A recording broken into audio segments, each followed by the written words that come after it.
नमस्कार मित्रांनो, स्वागत आहे तुमचं सुजाता फिटनेस या YouTube चॅनल वरती। जसा हिवाळा लागला तसा किराणा दुकानात जाऊन काळी खारीक घेतली, त्याच्यानंतर तिच्या बिया काढल्या, वाळवली, त्याच्यानंतर ती दळून आणली।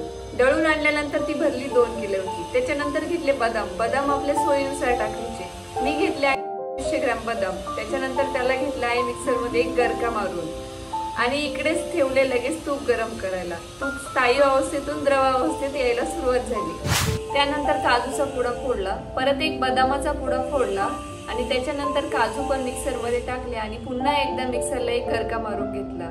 त्याच्यानंतर मिक्सर मधले काजू आणि बदाम हे दळून आणलेल्या काळ्या खारीकच्या टोकरीमध्ये टाकले। ते तूप आपण आपल्या सोयीनुसार घ्यायचं। मी सर्वसाधारणतः अर्धा लिटर तूप घेतलं आणि त्याच्यानंतर खाण्याचा डिंक घेतला, तो देखील गरम करून त्याच्यामध्ये टाकायचा आणि ते संपूर्ण मिश्रण हाताने मिक्स करायला सुरुवात केली आणि जेव्हा ते पूर्ण एकजीव होईल तेव्हा त्याचे असे हाताने लाडू बनवायचे।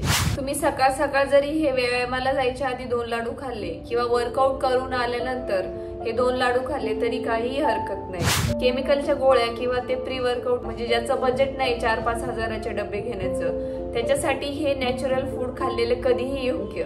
यामुळे कधी कोणाला साइड इफेक्ट झालेला नाही। म्हणजे सांगायचं तात्पर्य असं की संध्याकाळी समजा जर तुम्हाला वर्कआउट करायला उशीर झाला आणि तुम्ही जर ते प्री वर्कआउट घेतलेला असेल तर तुम्हाला रात्री 2 वाजेपर्यंत काही झोप येणार नाही। तसं याने होणार नाही। अजून बरंच काय आहे पण यावरती मी काही जास्त बोलणार नाही।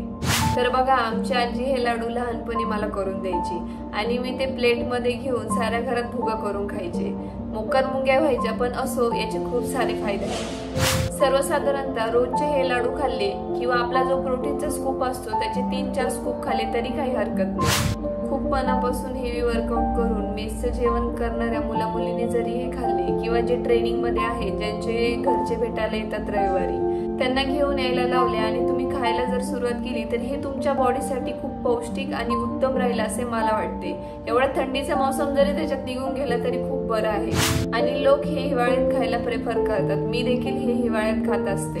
खाली डिस्क्रिप्शन मध्ये संपूर्ण माहिती दिलेली आहे, एकदा नक्की ट्राय करा। व्हिडिओ आवडल्यास लाईक करा, शेअर करा आणि आपल्या चॅनलला सबस्क्राईब करायला विसरू नका आणि आपल्या खास दोस्तांना सेंड करायला विसरू नका।